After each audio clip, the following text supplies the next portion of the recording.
Señoras y señores, muy buenas tardes. En mi condición de rector de esta Universidad Abat Oliba CEU, les doy la bienvenida a esta sala, a este salón de actos de este edificio nuevo de nuestra universidad. Y lo hago con mucha satisfacción y, en primer lugar, presento a los miembros de la mesa, que son... Si empiezo por mi derecha, bueno, el profesor Enrique Martínez, catedrático de Filosofía, y también el doctor Imosen Ignacio Manresa, que está aquí, que los dos, en fin, pues forman parte del grupo de coordinadores de este simposio, junto con el doctor Lucas Prieto, que está por aquí, por algún sitio. Y a los que agradezco sinceramente el haber preparado este simposio.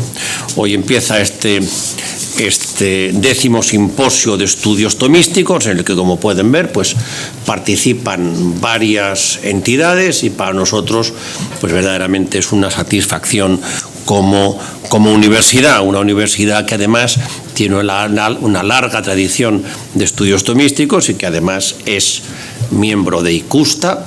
No solo miembro de ICUSTA, sino que la presidencia de ICUSTA, o sea, del Consejo Internacional de Universidades Basadas en el Espíritu de Santo Tomás de Aquino, la presidencia corresponde a uno de nuestros profesores, nada menos que al doctor Mini, vicerrector de Relaciones Internacionales.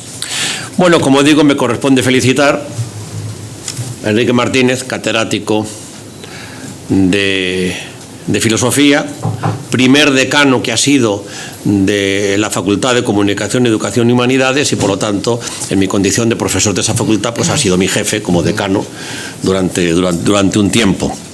Felicito, por supuesto, al equipo coordinador, al equipo organizador, y les agradezco a todos ustedes su presencia. Como habrán podido ver ustedes al entrar en nuestro campus, hay un yacimiento arqueológico, habrán visto, hay unas piedras antiguas. Bueno, pues eso es un resto arqueológico, un yacimiento arqueológico del siglo XV, de los tiempos del rey Martín el Humano y su mujer, la reina Margarita, que se casaron aquí, en el aula magna, aula sacra de esta universidad.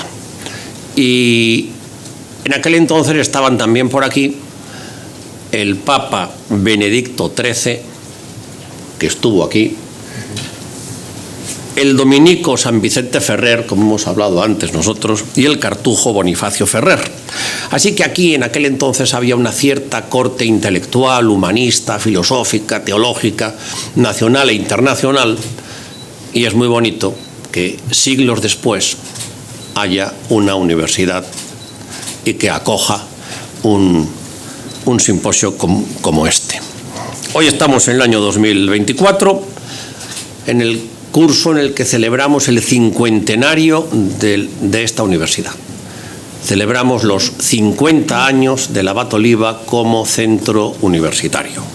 Y lo celebramos con este simposio, lo celebramos con un congreso de ICUSTA que tendremos más adelante, con un congreso de filósofos cristianos que tendremos también más adelante a lo largo del año, y bueno, y por supuesto hay un montón de actividades propiamente dichas para la celebración también lúdica de este cincuentenario en el que estamos. Bueno, tienen ustedes el programa, que la verdad ha quedado muy bien, y me resulta muy grato ver que aquí hay personas que vienen de varios países, de varias instituciones y hasta de varios continentes, lo cual hace que sea mucho más rico, mucho más enriquecedor. Je voudrais dire aussi quelques mots en français pour ceux qui viennent de la France ou qui connaissent le français. En février 2023, un groupe d'enseignants et d'étudiants et moi-même, nous sommes déplacés à Toulouse et nous avons visité les tombeaux de Saint Thomas d'Aquin et nous avons attendu la messe avec une grande dévotion. J'espère que vous passerez un bon séjour chez nous. Soyez les bienvenus. And also for those who speak English, I would like to say welcome to our university, welcome to Barcelona, welcome to Universitat Abat Olivaceu. Así que, señoras y señores, les deseo mucho éxito y les deseo que este simposio tenga muchos frutos, que para eso es para lo que estamos, para que aquellas semillas que se vayan plantando no se las lleven los pájaros ni queden entre las zarzas, sino que alguna pueda fructificar. Ya saben ustedes que esta universidad está al servicio de la Iglesia y al servicio de la sociedad catalana. Esperamos que con este simposio podamos contribuir también a esta vocación de servicio que tenemos como universidad. Muchas gracias y bienvenidos.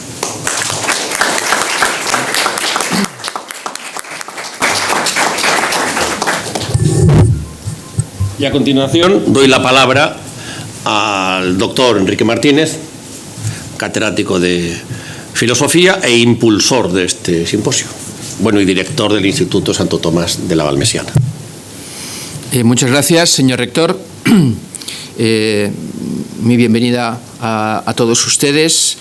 Este simposio se enmarca en el jubileo convocado por el Santo Padre por el 700 aniversario de la canonización de Santo Tomás, por el 750 aniversario de su muerte y por el 800 aniversario de su nacimiento. Nunca me acuerdo si fue antes el nacimiento o la muerte, pero bueno, ustedes pueden calcular mejor. Este jubileo convocado por el Santo Padre se encuentra en estos momentos en el Ecuador, por cuanto que comenzó en enero de 2023 y culminará el 28 de enero de 2025. Precisamente por esta celebración contamos con la colaboración de la Asociación pour le Centenaire Thomas d'Aquin de Toulouse. El padre Marc Gelidon es el presidente y gracias tanto a él como a quienes lo han autorizado, como el señor cardenal y también el señor rector, podremos contar esta tarde con la presencia de una reliquia bien singular de Santo Tomás de Aquino. En la Santa Misa, que se celebrará a las 8, se podrá venerar dicha reliquia, que en estos momentos está en el monasterio de Carmelitas Descalzas, próximo a la universidad. El tema de este simposio es el de Santo Tomás Magister in Sacra Pagina, Santo Tomás maestro en Sagrada Escritura. Tengan en cuenta que Santo Tomás recibió el encargo de ser maestro en Sagrada Escritura, Magister in Sacra Pagina, en la Universidad de París, y para su lección en la toma de posesión de dicho magisterio, no sabiendo sobre qué disertar, se le apareció Santo Domingo de Guzmán y le dijo que lo hiciera comentando el sermón Rigans Montes de Superioribus. Y así lo hizo, y contamos con el texto de dicha lección. Por tanto, nosotros no hemos tenido necesidad de dicha aparición porque ya sabíamos el tema que nos iba a congregar. Simplemente me permito leerles una frase de dicha lección, de dicho principium.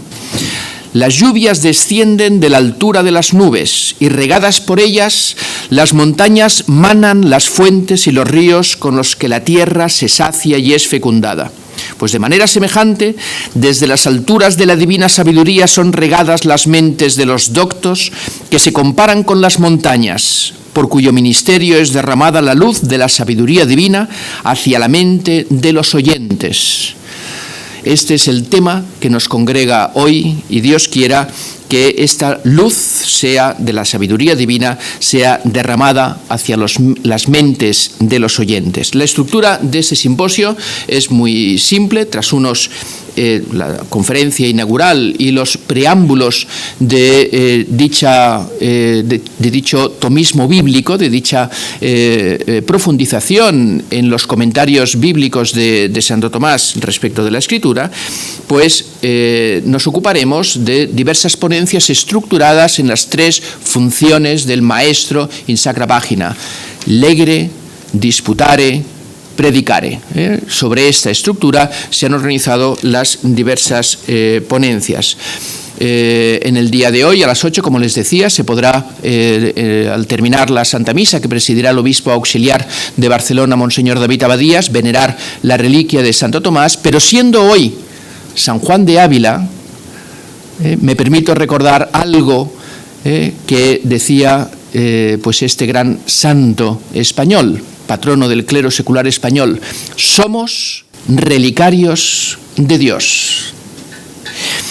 Quiero agradecer al señor cardenal que ha autorizado la presencia de la reliquia, al obispo auxiliar David Abadías, que presidirá la mesa esta noche, a la Universidad Abat Oliba, particularmente al señor rector y al gerente, que han hecho posible pues, que se pueda celebrar este año aquí, a la Asociación pour le Centenaire Tomás d'Aquin, a su presidente, el padre Philippe-Marie Margelidon, a la Sociedad Internacional Tomás de Aquino, a la sección de España, a su presidente, el doctor Martín Echevarría, al Thomistic Institute de Roma, a su director, el padre Simon Gain, de la Orden de Predicadores, a todos los ponentes, particularmente a los venidos de fuera, a los coordinadores de este simposio, pues al padre Ignacio Manresa, al padre Lucas Prieto, y a todos los que han colaborado en la organización, tanto en la Universidad Abat Oliba, pues todas las personas de gestión docente, del servicio técnico audiovisual, de conserjería, cafetería, capellanía, del capítulo tomista, estudiantes y sobre todo del Instituto Santo Tomás, pues a la señora Aurea Martín y a la secretaria Marina Villasuso. A todos ellos, muchas gracias. Y ahora paso ya a presentar al ponente de la lección inaugural, que es el padre Ignacio Manresa, de la Hermandad de Hijos de Nuestra Señora del Sagrado Corazón. El padre Ignacio María Manresa es natural de Barcelona, sacerdote, como he dicho, de la Hermandad de Hijos de Nuestra Señora del Sagrado Corazón, profesor de Sagrada Escritura en el Instituto Superior de Estudios Teológicos de San Ildefonso de Toledo, en España. Su enseñanza e investigación se mueve principalmente en el ámbito de la hermenéutica bíblica y del Evangelio de San Juan. Tiene a Santo Tomás como principal guía de su trabajo, particularmente en el ámbito de esta hermenéutica bíblica, y fruto de ello es su libro La exégesis en el Espíritu según Santo Tomás de Aquino, del año 2018. La ponencia se titula La Sagrada Escritura consiste más en la gracia que en la letra. Tiene la palabra. Muchas gracias, rector. Querido Enrique, pues muchas gracias por invitarme, por estar aquí y sobre todo un gozo de poder celebrar este simposio, siempre profundizando en la doctrina de Santo Tomás y particularmente en su doctrina sobre la Sagrada Escritura, que creo que es una de las, vamos a decir, novedades especialmente que más está creciendo el tomismo en este tiempo y que siempre es importante descubrirlo, porque es el verdadero fundamento pues, de todo teólogo, ¿no? Penetrar en la Escritura. He escogido este tema, la Sagrada Escritura consiste más en la gracia que en la letra, sobre todo porque entiendo que es un tema clave para orientar lo que el cardenal Ratzinger invitaba a hacer, de reconstituir una hermenéutica capaz de orientar realmente pues ante las dificultades introducidas particularmente por el método histórico crítico, de realmente encontrar esa armonía para la interpretación bíblica que produzca frutos teológicos y espirituales para la vida de la Iglesia, ¿no? Y me parece que esta idea de Santo Tomás es una verdadera clave hermenéutica, ¿no? Una clave de bóveda que armoniza los diversos elementos. Empiezo. La Sagrada Escritura consiste más en la gracia que en la letra. La afirmación que da título a esta ponencia no está propiamente en el texto de Santo Tomás. Sin embargo, creo que responde al pensamiento del Aquinate y quisiera mostrarlo en esta ponencia. De este modo nos acercaremos a comprender la primacía que tiene la gracia en la hermenéutica bíblica de Santo Tomás de Aquino. La expresión Sagrada Escritura se toma aquí en un sentido análogo al que tiene en él mismo la expresión Sacra Doctrina. No se trata simplemente del texto o de la doctrina contenida en él, sino que significa el acto mediante el cual Dios, a través del texto de la Sagrada Escritura, nos enseña. Lo que se afirma, pues, es que según Santo Tomás de Aquino, Dios nos enseña a través de la Sagrada Escritura, no solo ofreciéndonos un texto, sino también una gracia interior, y que esta gracia es más importante que el texto para la comunicación de conocimiento, porque es la que hace posible tal comunicación.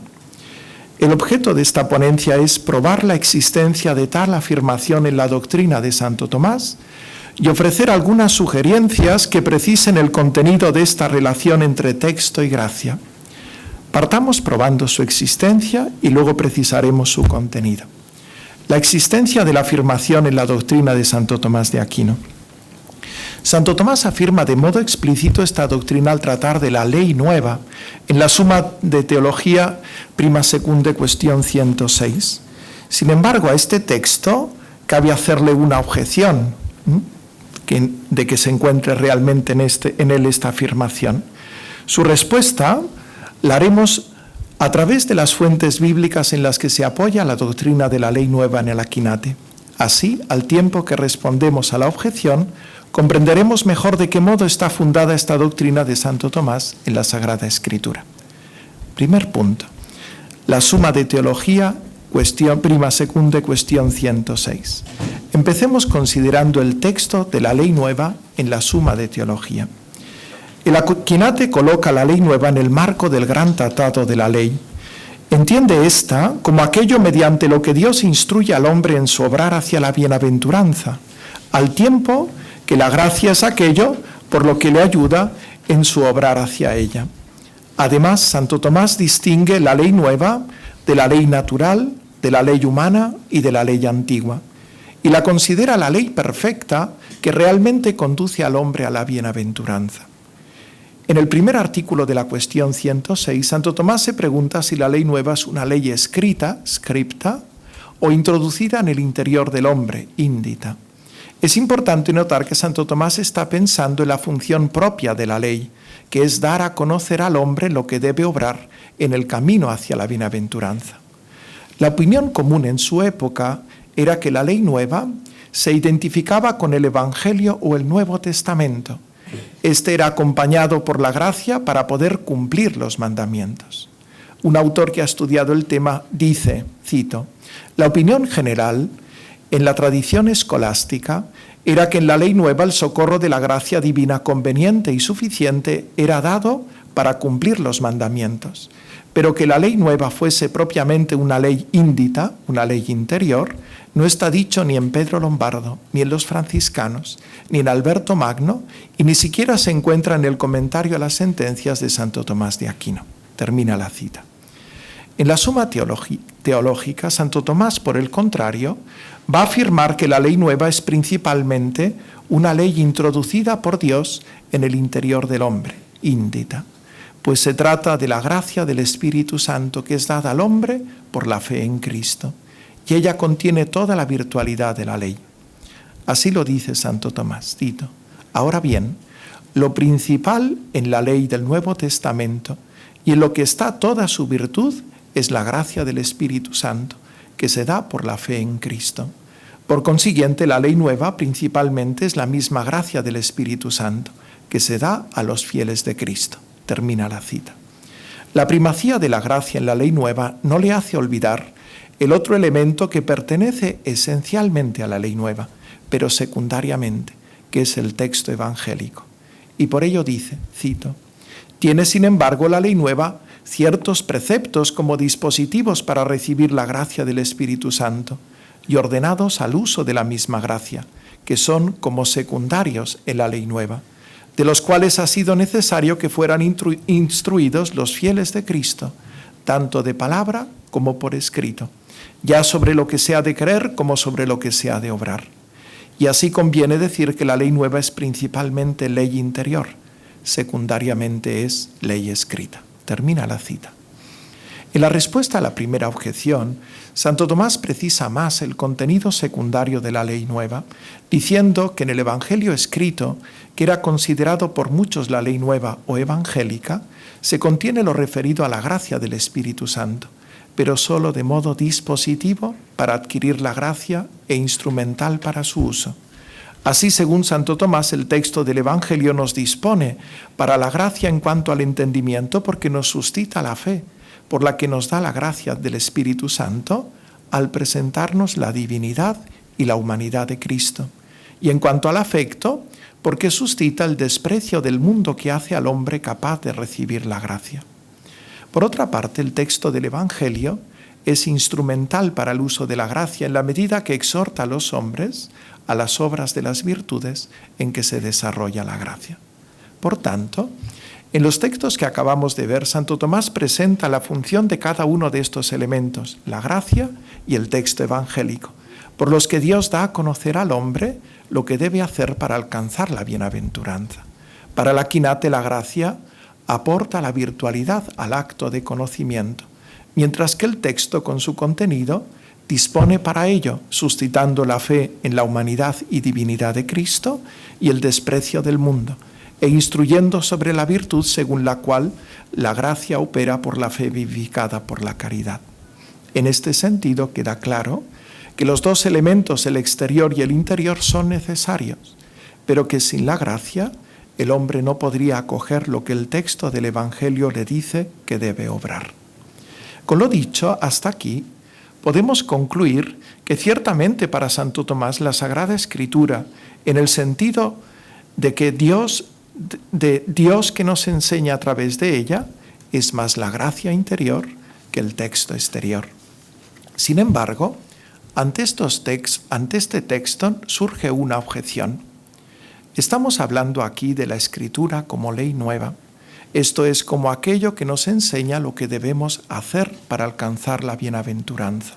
Sin embargo, la Escritura no solo es ley, es decir, fuente de un conocimiento práctico, sino también fuente de contemplación. ¿A tal dimensión de la Escritura se aplica también este principio de la ley nueva? Para responder a esta objeción, me parece útil profundizar en la lectura que la Quinate ha hecho de las fuentes bíblicas en las que se apoya su doctrina de la ley nueva.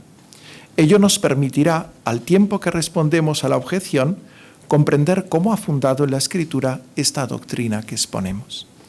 Las fuentes bíblicas a las que Santo Tomás se remite explícitamente en el citado artículo de la Suma son 4. Jeremías 31, famoso texto de la Alianza Nueva, 31, 31, 33, Hebreos 8, del 8 al 11, Romanos 3, 27 y Romanos 8, 2.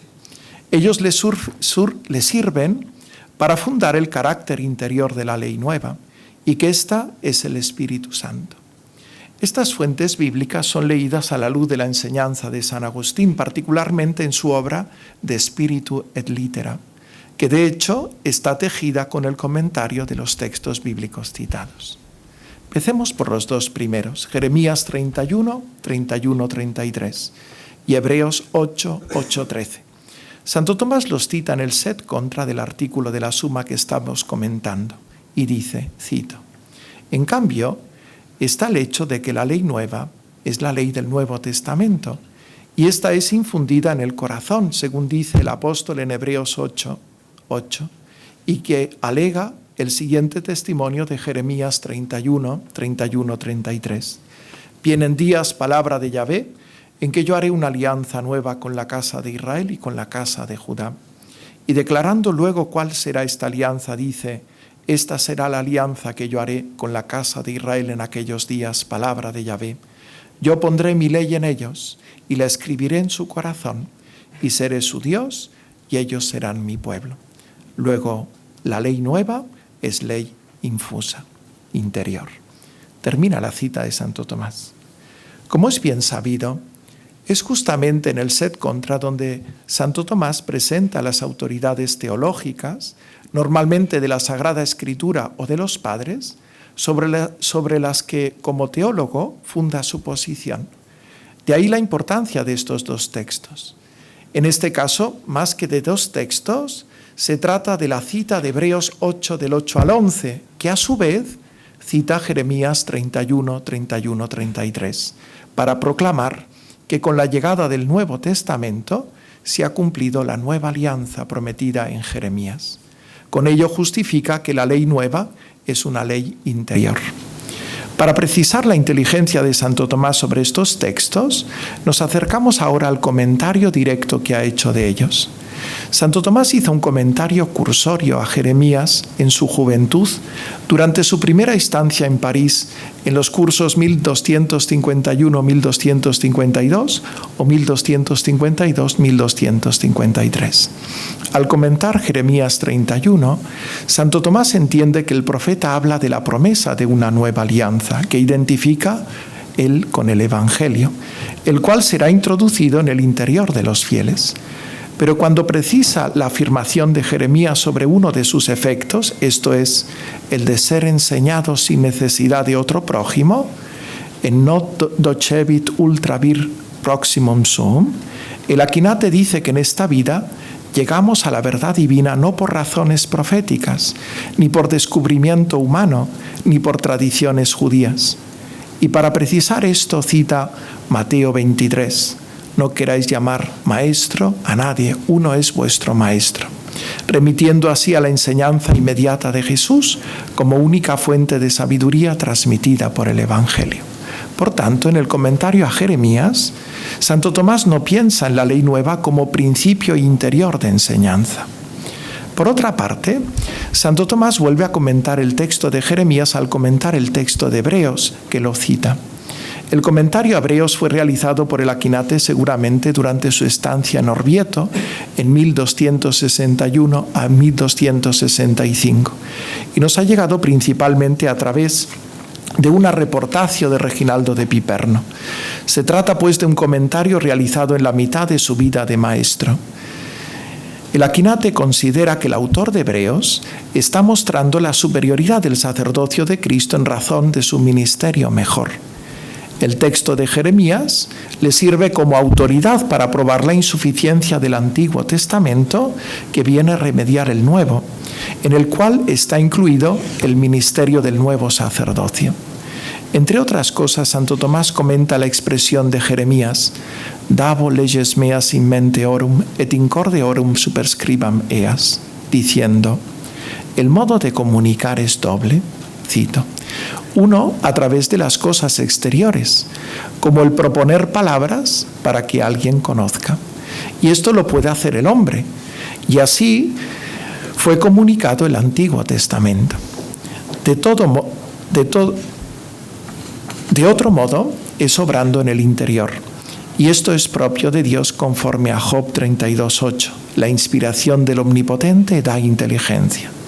Y de este modo se da el Nuevo Testamento, porque consiste en la infusión del Espíritu Santo que instruye interiormente.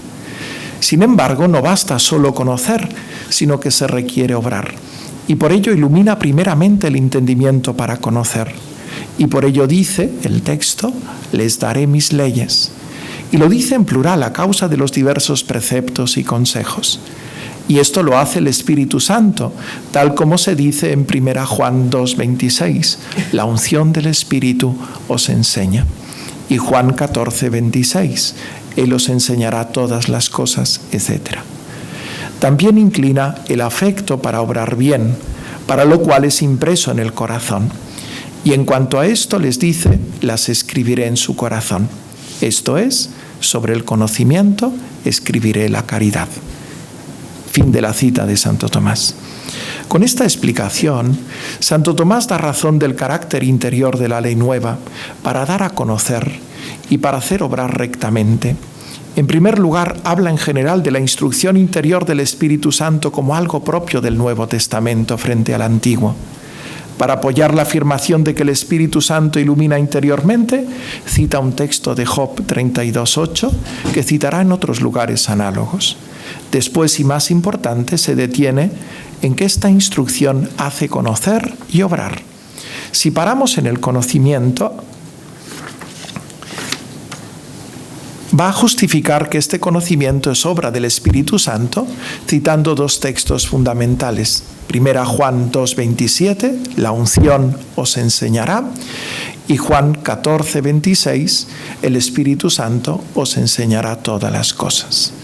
Como vemos, el comentario de Hebreos nos da una doctrina coincidente con la de la suma, pero al igual que esta no nos aclara si el conocimiento que produce la acción interior del Espíritu Santo es un conocimiento práctico o también especulativo o contemplativo.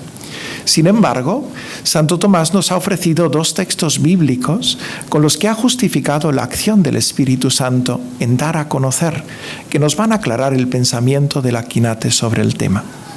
En primer lugar, 1 Juan 2:27, su unción os enseña. Santo Tomás no ha comentado la primera carta de San Juan. Sin embargo, a lo largo de su obra la cita 15 veces. Del análisis del uso de este texto descubrimos que con él Santo Tomás justifica la existencia en los fieles en gracia de un conocimiento sobrenatural. Omito todos los lugares donde aparece, incluso en algunos muy elevado.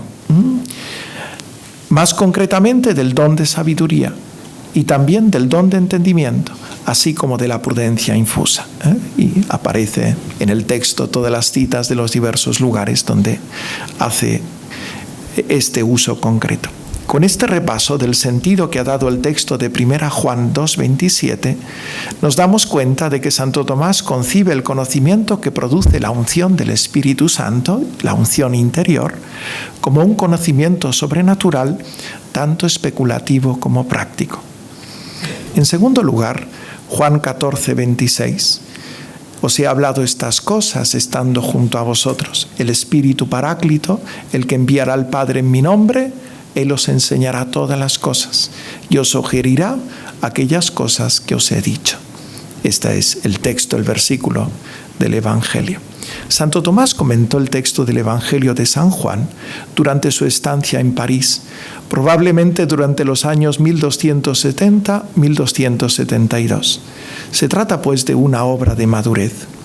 En su comentario de Juan 14:26, Santo Tomás entiende que el Señor está consolando de su marcha a los apóstoles, dándoles a conocer los dones que recibirán del Espíritu Santo que les enviará. En este caso, el Señor les dice que el Espíritu Santo les hará entender y recordar sus palabras. Y comenta, cito, dice pues, Él os enseñará todas las cosas. Porque cualquier cosa que el hombre enseñe desde fuera, a no ser que el Espíritu Santo dé interiormente la inteligencia, trabaja en vano.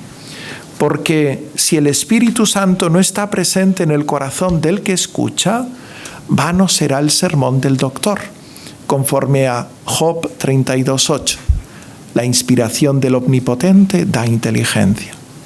Y de nada valdría, fijaos que dice, que el mismo Hijo hablara mediante el instrumento de su humanidad si él mismo no obrara interiormente por medio del Espíritu Santo.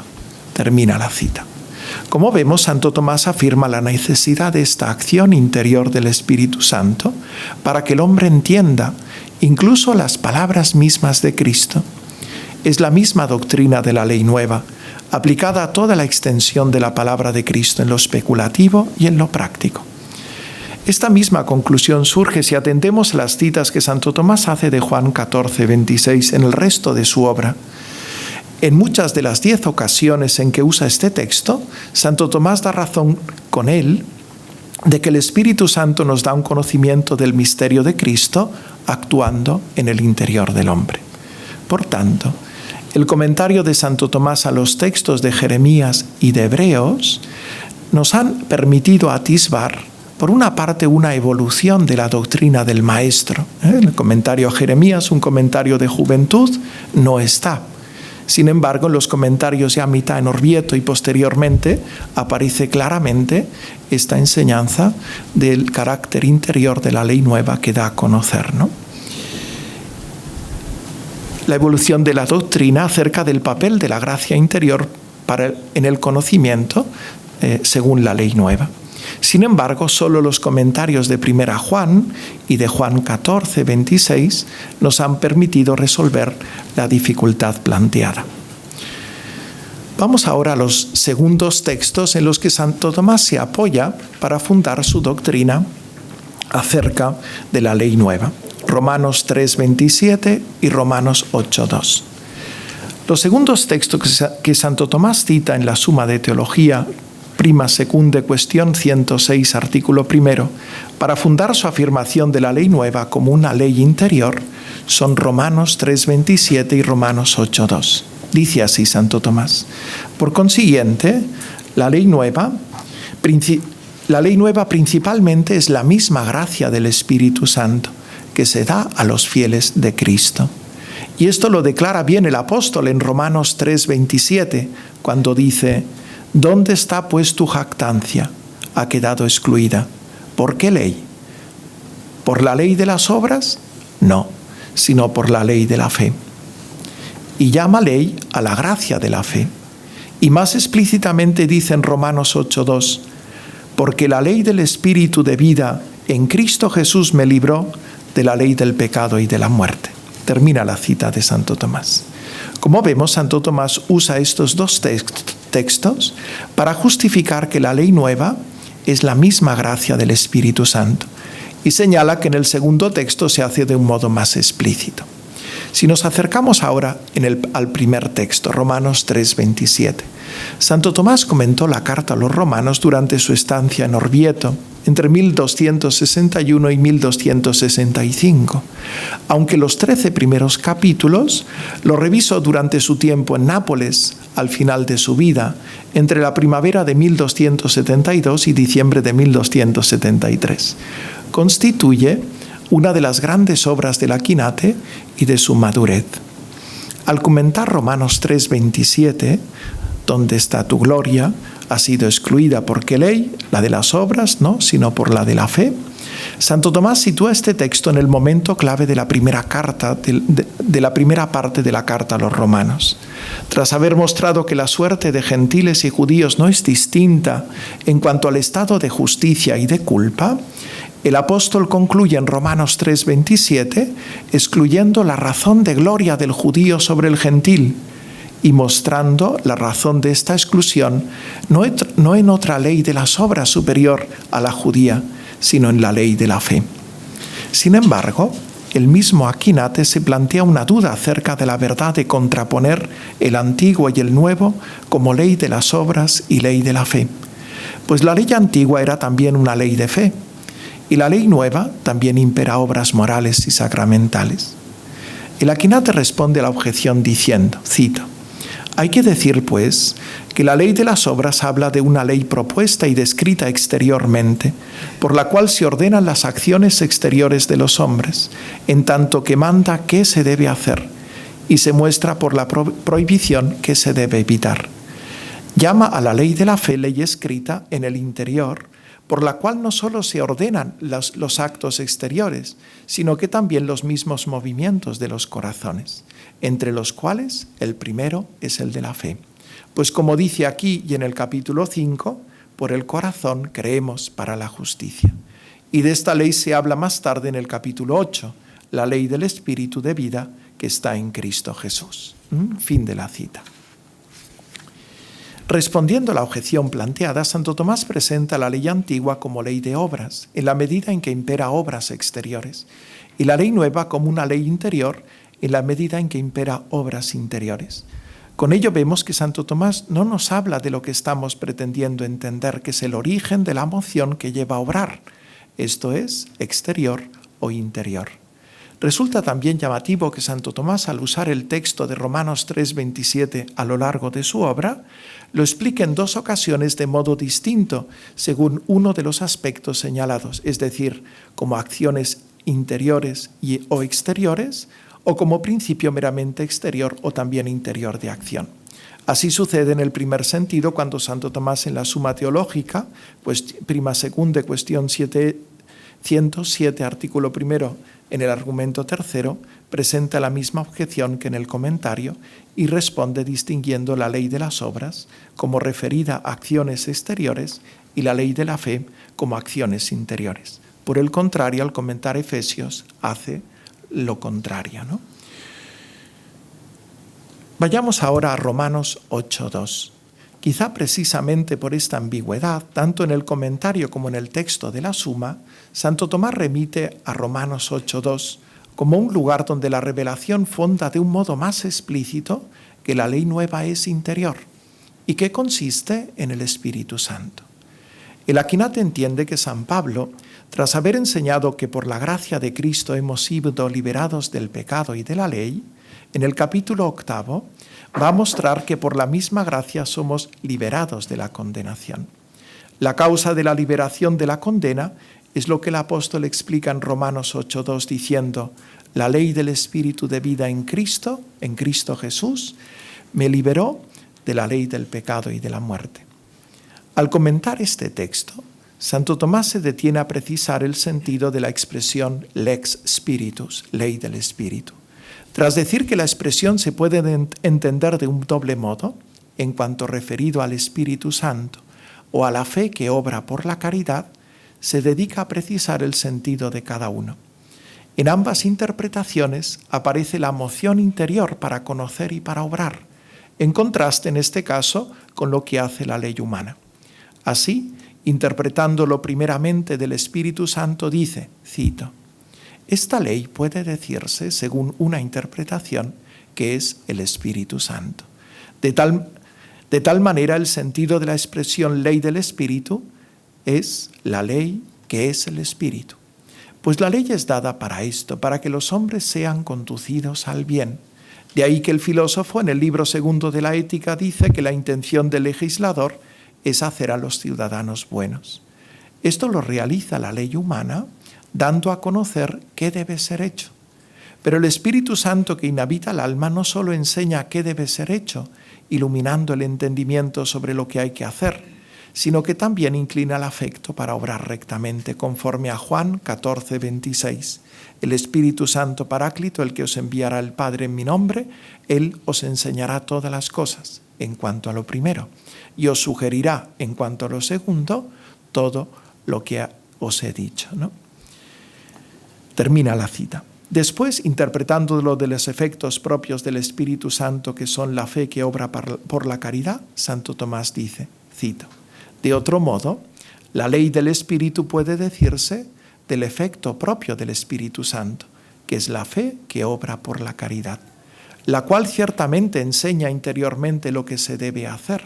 Según aquello de la unción, os enseñará acerca de todas las cosas, e inclina a obrar según aquello de 2 Corintios 5:14, la caridad de Cristo nos urge.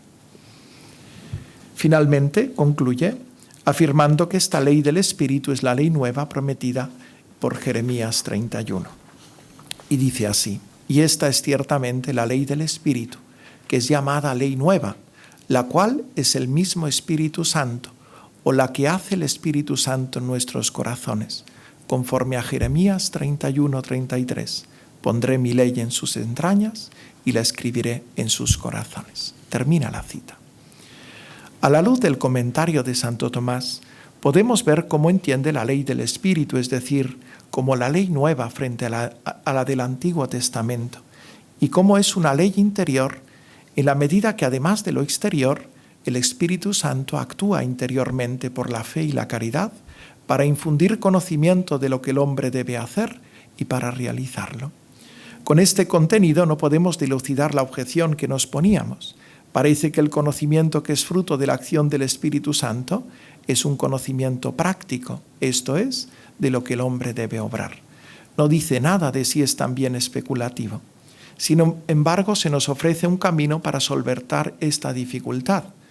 El comentario de Santo Tomás, además de citar a Jeremías 31, cita también Juan 14:27 y 1 Juan 2:27, justamente los dos textos mediante los cuales hemos aclarado anteriormente que se trataba también de un conocimiento contemplativo o especulativo. El objetivo primero de esta ponencia era justificar que Santo Tomás afirma que la Sagrada Escritura, entendida como la acción mediante la cual Dios se comunica al hombre a través de la Escritura, consiste más en la gracia interior que en la letra exterior. Creo que hemos cumplido este objetivo. Si bien la formulación más explícita del principio por parte de Santo Tomás está en la Suma Teológica, prima segunte, cuestión 106, artículo primero, al hablar de la ley nueva, sin embargo, su carácter de ley podría parecer que la reduce a un conocimiento práctico. Para mostrar que este principio se aplicaba también al ámbito especulativo contemplativo, hemos tomado la opción de profundizar en el pensamiento del Aquinate a través de las fuentes bíblicas en las que funda su doctrina. Sin embargo, los primeros textos de Jeremías 31, Hebreos 8, Romanos 3:27 y Romanos 8:2 no han resuelto nuestra objeción. Hemos tenido que ir a las fuentes bíblicas que Santo Tomás cita en estos textos y que fundan y apoyan su interpretación. 1 Juan 2:27 y Juan 14:26. En ellos hemos visto claramente que el Aquinate extiende el principio de la primacía de la acción interior del Espíritu Santo, tanto al conocimiento práctico como al especulativo o contemplativo. Muy bien. Pasamos al segundo punto. Espero es más breve, y reemprendemos, porque ahora uno ya se pierde, ahora tiene que volver a retomar a ver si entiende algo, pero bueno, más o menos algo hemos hecho, ¿no? Contenido de esta afirmación. Muy bien, hemos establecido este principio que realmente es lo que piensa Santo Tomás, ¿no? Pero, ¿cuál es el contenido de esta afirmación? ¿Qué nos quiere decir? ¿Qué supone? Fijaos que, lo que vamos a hacer aquí no es más que unas pinceladas de la riquísima doctrina contenida en ella, ¿no? Ciertamente, situarnos en la perspectiva de que Dios, para enseñarnos a través de la Sagrada Escritura, no solo nos ha dado un texto, sino que también actúa con una gracia interior que nos permite comprender el sentido del texto, es ciertamente muy inspirador para todo lector o exégete de la Biblia. Sin embargo, cuando tratamos de concretar esta acción de leer la Escritura, podemos quedarnos desconcertados sobre lo que en concreto significa. Para ello resulta necesario concretar el contenido de esta afirmación, y en este caso haciéndolo según la mente del Aquinate. Partamos de la corriente espiritual que ilumina a Santo Tomás en su formulación de la doctrina de la ley nueva. Como Servet Pincaers ha puesto de relieve, la formulación de la ley nueva es la formulación doctrinal del movimiento evangélico iniciado por San Francisco y Santo Domingo, en el que se inscribe vitalmente el Aquinate. Frente a un joaquinismo, heredero de Orígenes en su actitud de superación del orden cristológico, y frente a un racionalismo naturalista que hace su entrada en la Edad Media asociado a veces a Aristóteles, Santo Tomás propone una fórmula sacada de la doctrina del Nuevo Testamento en la que se armoniza la primacía del espíritu con la necesidad de la letra. Es la armonía entre el orden neumático y el cristológico de la encarnación en la economía de la salvación.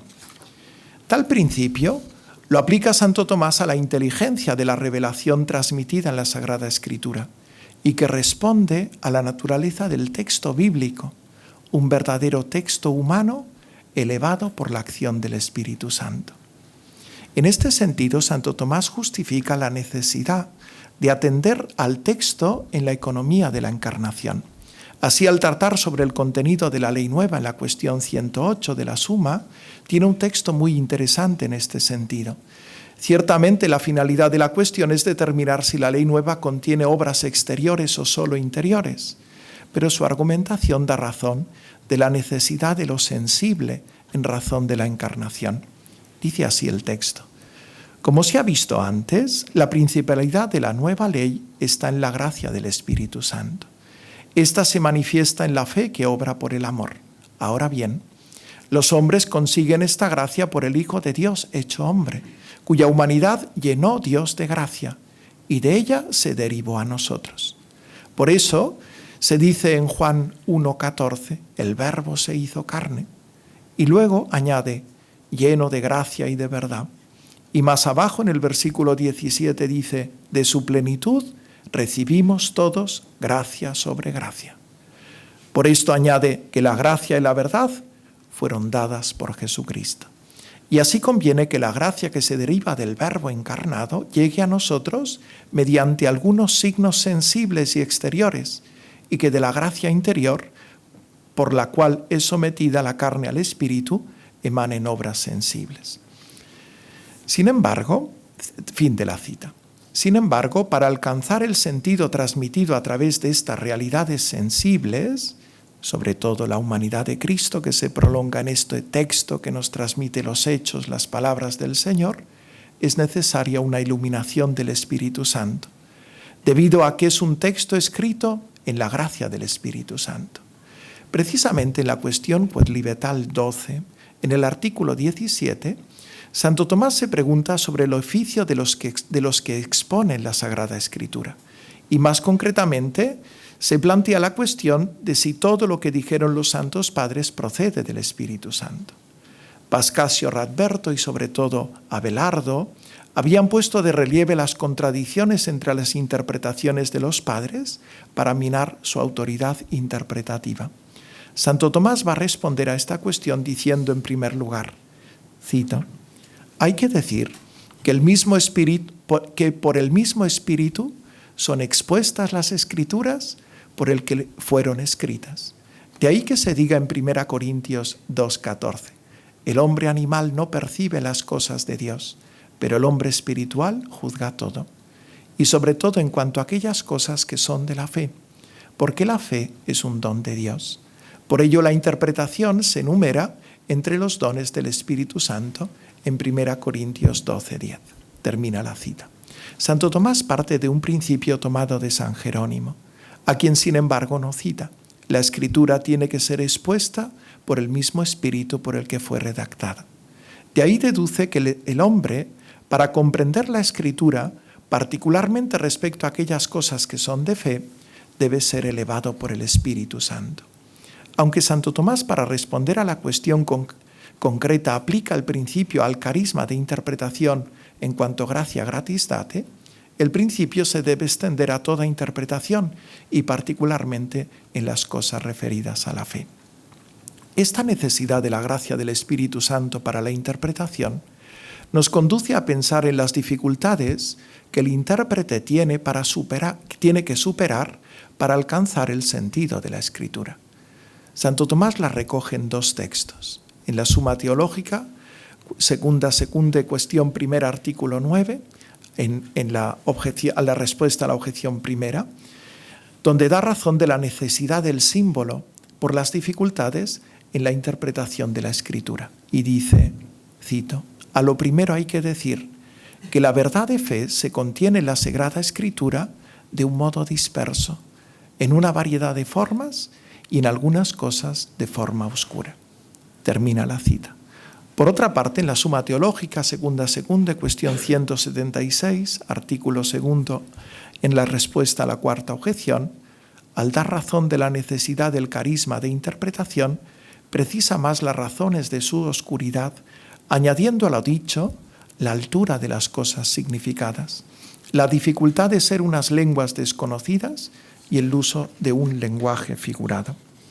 En la mente de Santo Tomás, la Sagrada Escritura se ordena a la salvación de los hombres, y no todo el contenido de la Sagrada Escritura ordena directamente a ella, sino que algunas de las cosas son dichas en razón de otras. El típico ejemplo es que movía la cola el perro de Tobías, ¿no? ¿Es cuestión de fe? No, pero es el conjunto para conducir a lo que propiamente pertenece a la fe y ordena la vida eterna, ¿no? Por ello, el intérprete se encuentra ante una enseñanza que debe ser alcanzado pasando de unas verdades a otras y además reuniéndolas.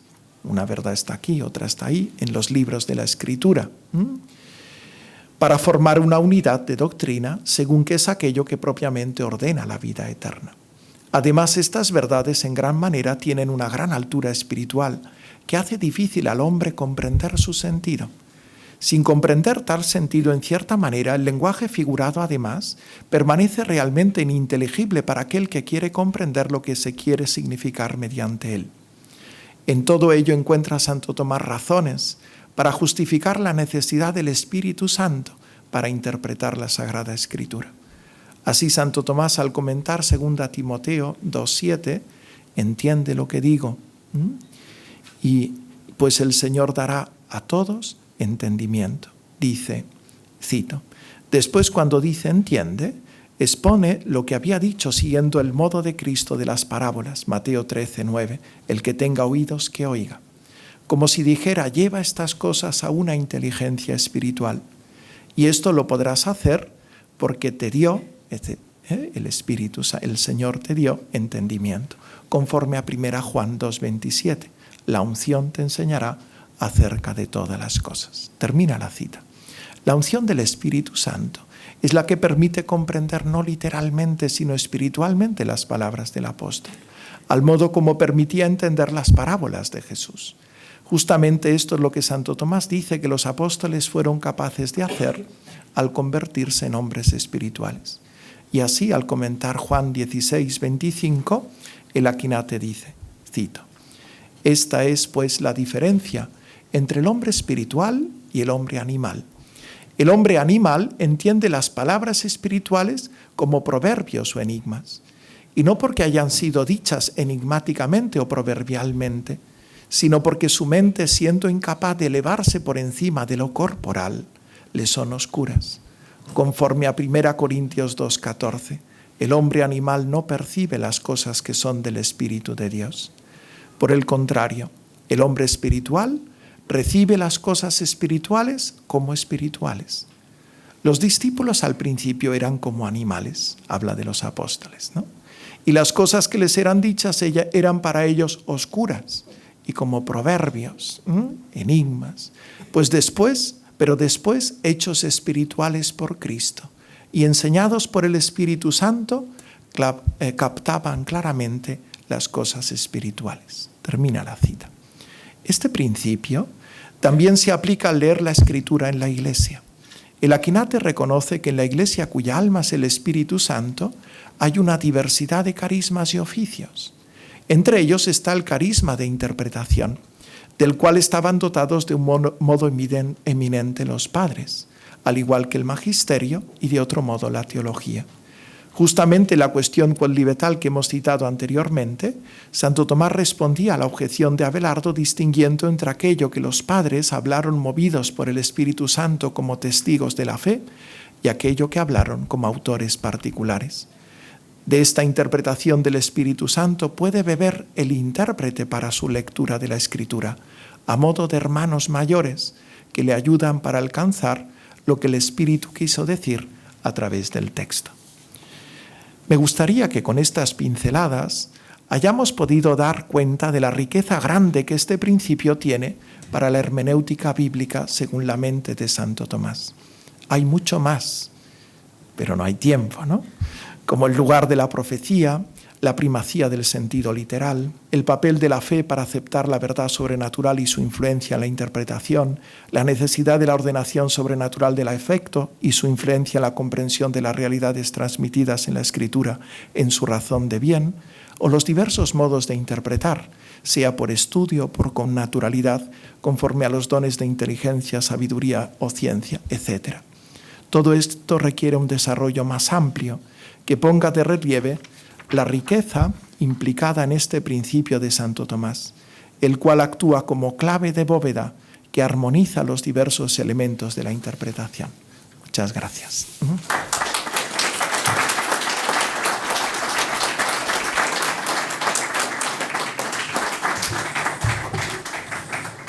Muchas gracias al padre Ignacio Manresa por esta ponencia. Miraremos de seguir como hombres espirituales las otras ponencias para así poder penetrar de este modo el sentido de la Escritura.